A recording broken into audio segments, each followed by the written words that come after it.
प्रभु यीशु मसीह के नाम से सबको जय मसीह की। आज का वचन है मरकुस रचित सुसमाचार उसका 11 अध्याय 12, 13, 14 वचन।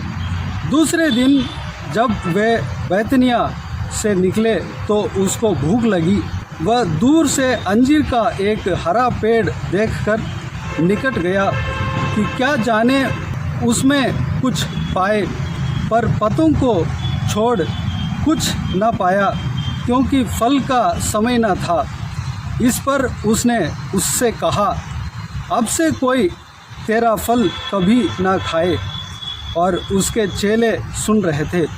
मेरे प्रियो, प्रभु यीशु मसीह के जीवकाल में एक बार बैतनिया से प्रभु यीशु मसीह अपने चेलों के साथ यरूशलेम को लौट रहा था। सुबह का समय था। रास्ते में प्रभु यीशु को भूख लगी। दूर से एक अंजीर का पेड़ नज़र आया। अंजीर का पेड़ का निकट गया और उसमें फल प्रभु यीशु ढूंढ रहा था।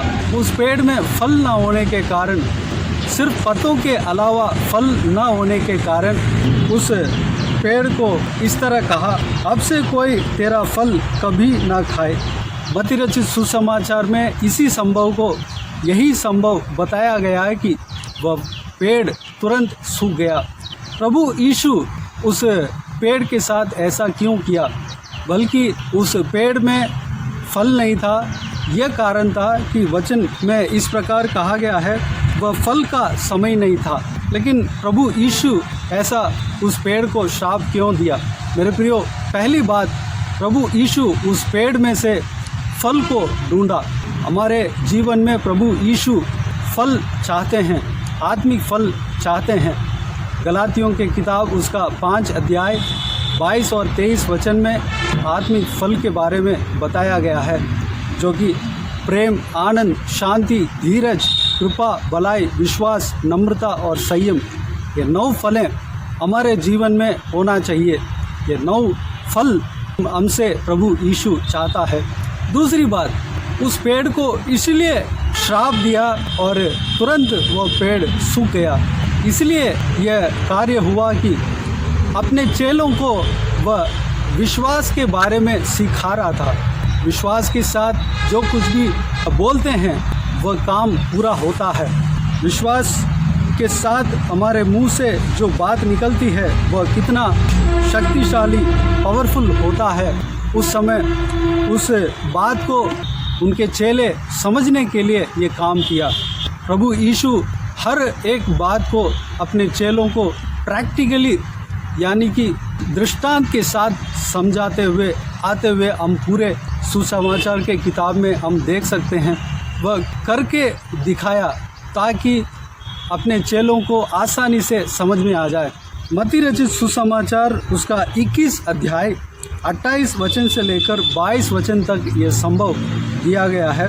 उसमें प्रभु यीशु वह अंजीर का पेड़ सूख जाने के बाद इस प्रकार कहता है, मैं तुमसे सच कहता हूँ, यदि तुम विश्वास रखो और संदेह न करो तो न केवल यह करोगे जो इस अंजीर के पेड़ से किया गया है, परंतु यदि इस पहाड़ से भी कहोगे उखड़ जा और समुद्र में जा पड़, तो यह हो जाएगा। और 22 वचन में इस प्रकार कहते हैं, और जो कुछ तुम प्रार्थना में विश्वास से मांगोगे वह सब तुमको मिलेगा। मेरे प्रियो, हम प्रभु यीशु विश्वास के अंदर जो पावर है, विश्वास के अंदर जो सामर्थ्य है, उस सामर्थ्य को अपने चेले समझने के लिए इस काम को किया। विश्वास के साथ जो कुछ भी हम बोलते हैं वह हो जाता है। प्रभु यीशु विश्वास के साथ उस पेड़ को श्राप दिया तो पेड़ सूख गया, तुरंत सूख गया। और यह भी कहते हैं, अगर तुम्हारे अंदर विश्वास हो, पहाड़ से कहोगे कि वह पहाड़ उखड़ जाए और समुद्र में गिर जाए तो वह भी हो जाएगा। मेरे प्रियो, हमें विश्वास के साथ रहना चाहिए। हमारे सामने जो कुछ भी परिस्थिति आता है, उस परिस्थिति को हमारे अंदर जो विश्वास है, जो परमेश्वर के ऊपर जो विश्वास है, यह विश्वास है कि वह परिस्थिति प्रभु यीशु के सामने कुछ भी नहीं है। उस परिस्थिति को बदलने का सामर्थ्य प्रभु यीशु रखता है। हमें वह परिस्थिति हमें सामना नहीं कर पाएगा, इस विषय को हम विश्वास करें और विश्वास के साथ प्रभु यीशु मसीह के नाम से उस परिस्थिति को बदलने के लिए हम कमांड करें, हम बोलें तो वह परिस्थिति बदल जाएगी। और जिस तरह प्रभु यीशु कहता है, जो कुछ तुम प्रार्थना में विश्वास से मांगोगे वह सब तुमको मिलेगा।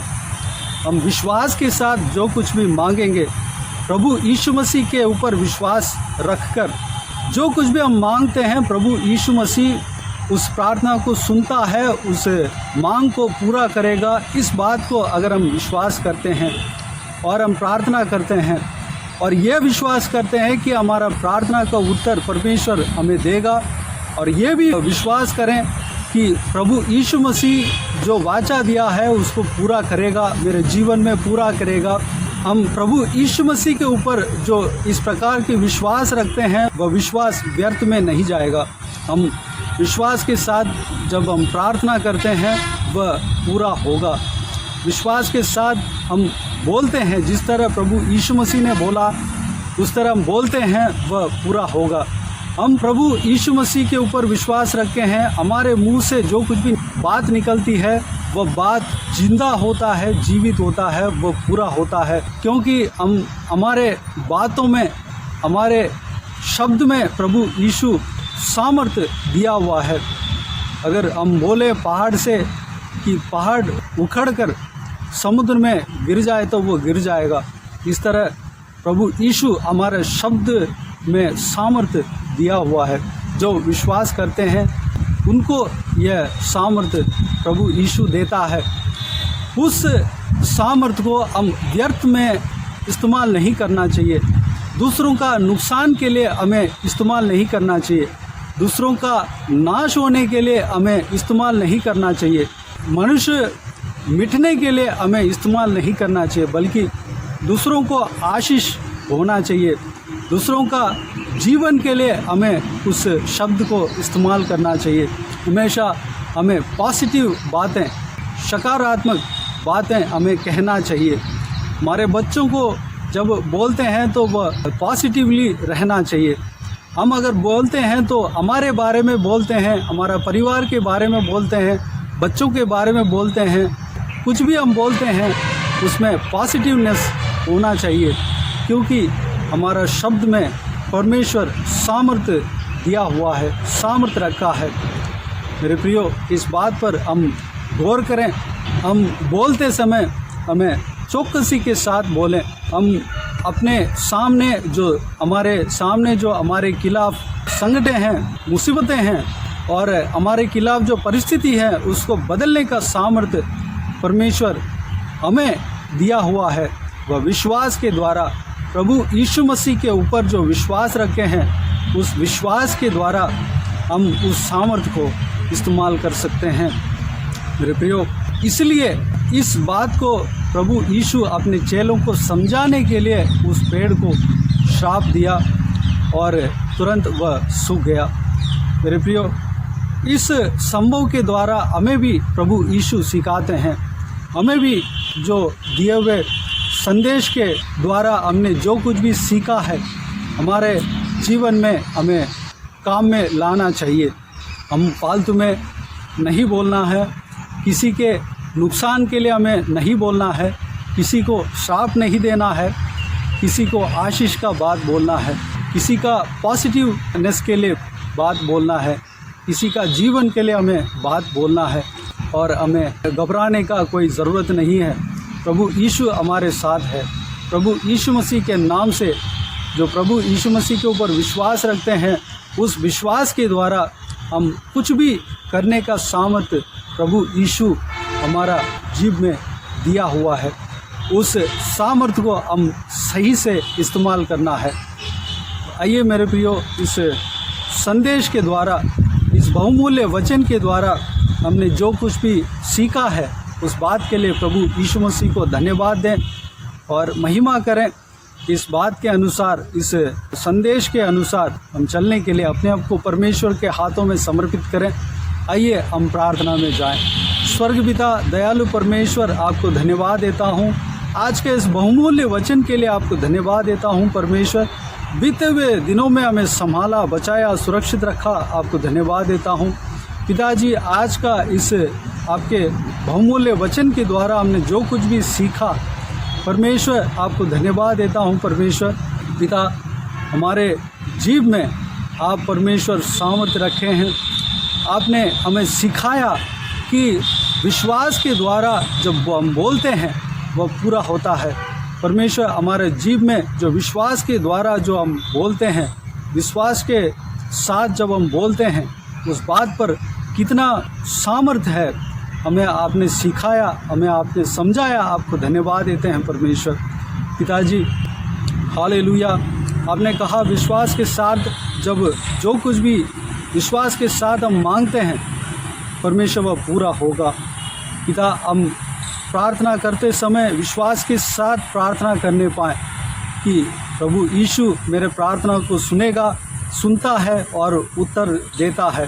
प्रभु यीशु मेरे साथ है, प्रभु यीशु मेरे लिए सब कुछ पूरा करेगा। यह सारा विषय को हम विश्वास रखने के लिए अनुग्रह देना पिताजी। हमारे मुंह को जो आपने सामर्थ्य दिया है, हमारे जीभ को गलत चीज़ के लिए हम इस्तेमाल नहीं करने पाएँ, किसी को श्राप नहीं देने पाएँ परमेश्वर, किसी को नुकसान पहुंचाने के लिए हम हमारे जीभ को इस्तेमाल नहीं करने पाएँ, बल्कि हम दूसरों को आशीष के लिए, दूसरों का तरक्की के लिए, आत्मिक उन्नति के लिए हम इस्तेमाल करने पाएँ। अनुग्रह देना पिताजी। हम विश्वास के साथ हम जो कुछ भी बोलते हैं वह पूरा होगा पिताजी।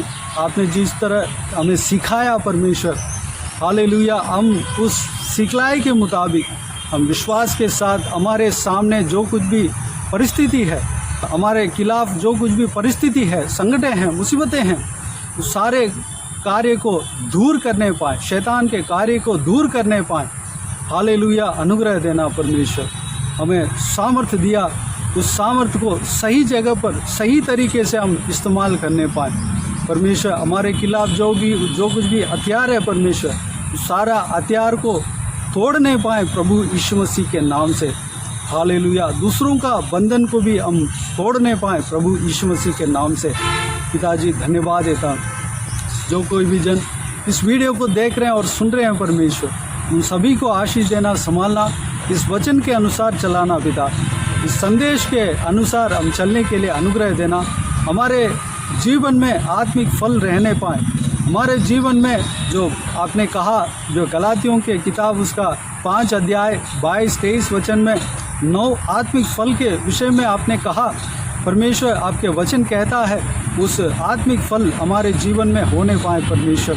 अनुग्रह देना पिता। धन्यवाद देता हूँ। आप हमें चलाना, हम प्रार्थना में बने रहने के लिए अनुग्रह देना, कार्य करना परमेश्वर। बाकी सारे बातों को आपके हाथों में सौंपते हैं पिता। सभी को संभालना, सुरक्षित रखना परमेश्वर। सारा जलाल, आदर, महिमा आपको मिलते रहे परमेश्वर। सारा दुआ प्रार्थना को प्रभु यीशु मसीह के नाम से मांगते हैं, सुनो और ग्रहण कर। आमीन आमीन। प्रभु यीशु मसीह के नाम से प्रभु यीशु मसीह का आशीष और अनुग्रह हम सभी के ऊपर बने रहें। आमीन आमीन। मेरे प्रियो, इस चैनल को सब्सक्राइब करें और शेयर करें। अगर किसी को भी प्रार्थना का विषय हो तो डिस्क्रिप्शन में दिए हुए नंबर पर कॉल करके प्रार्थना करा सकते हैं। हम आपके लिए प्रार्थना करेंगे। आप अपना व्यक्तिगत प्रार्थना में हमारे लिए, इस सेवकाई के लिए, इस सेवकाई में जुड़े हुए हर एक जन के लिए प्रार्थना कीजिए। हर एक का आत्मिक उन्नति के लिए, तरक्की के लिए, पारिवारिक आशीष के लिए, संसारिक आशीष के लिए प्रार्थना कीजिए। प्रभु यीशु आप सबको आशीष दे। इस सेवकाई के द्वारा परमेश्वर आपके जीवन में कार्य किया हो वह भी हमें बता सकते हैं, ताकि हम सब मिलकर परमेश्वर को धन्यवाद दे सकें, महिमा कर सकें। प्रभु यीशु आप सबको आशीष दे। आमीन आमीन।